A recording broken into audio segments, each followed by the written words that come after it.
at least 4 Kentucky lawmakers and the chief of staff of the state's House Speaker are linked to a confidential settlement of a sexual harassment case, according to a published report. News of the settlement deal, reported last week by the Louisville Courier-Journal, prompted Kentucky Governor Bevin to hold a news conference Saturday, at which he called upon every individual in the Statehouse linked to a sexual harassment settlement to resign. Bevin mentioned no names, but said the scandal involved multiple events and multiple people.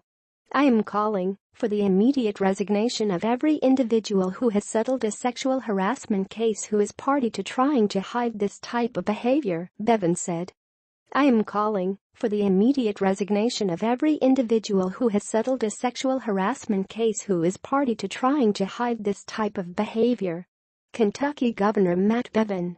The Republican stressed that the allegations have not been denied and that they were not isolated to a single person or a single event, but involve multiple events and multiple people.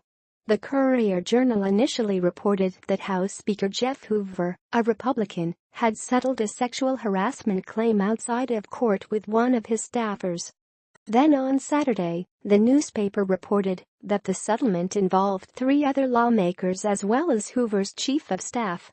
The newspaper identified the others as Representatives Jim DeSisser of Rockfield, Brian Linder of Dry Ridge and Michael Meredith of Brownsville, all Republicans, and Chief of Staff Ginger Wills, citing sources with knowledge of the deal.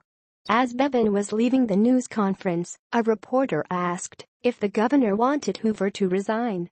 "You heard me," Bevin said.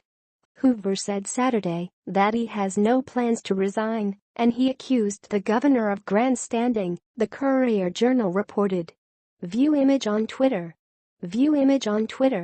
Courier-Journal @ Courier-Journal. House Speaker Jeff Hoover says he won't quit, accuses Bevin of grandstanding. http://dlvr.it/pzgq6d. 7:53 a.m. November 5, 2017. 33 replies, 55 retweets, 44 likes. Twitter adds info and privacy.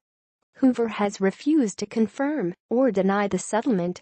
But in a private meeting with House Republicans, Hoover said he was legally prohibited from talking about it and said he had asked for forgiveness from his family, according to Republican State Representative Wesley Morgan, who attended the meeting.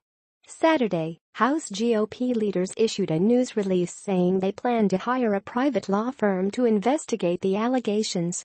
The leaders said they had not consulted Hoover about the decision, but had told him about it. The release said the investigators would have the power to subpoena witnesses. Speaker Hoover, as of now, has the support of the Republican caucus to remain in his leadership position, according to a statement attributed to Speaker Pro Tem David Osborne, Majority Leader Jonathan Schell, Majority Whip Kevin Bratcher and Majority Caucus Chairman David Meade.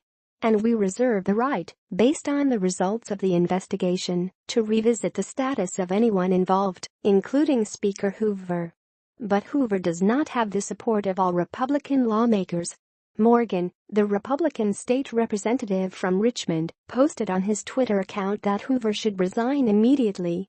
He accused Hoover and other Republican leaders of conspiring to hide allegations of sexual harassment, including threatening whistleblowers with loss of employment and physical intimidation. Morgan told the Courier-Journal that he doesn't care if he gets run out of politics for speaking up. "I'm not going to go along to get along," he told the newspaper Saturday. "And if people have been guilty, I'm saying if people have been guilty of doing these things, they have no place in state politics."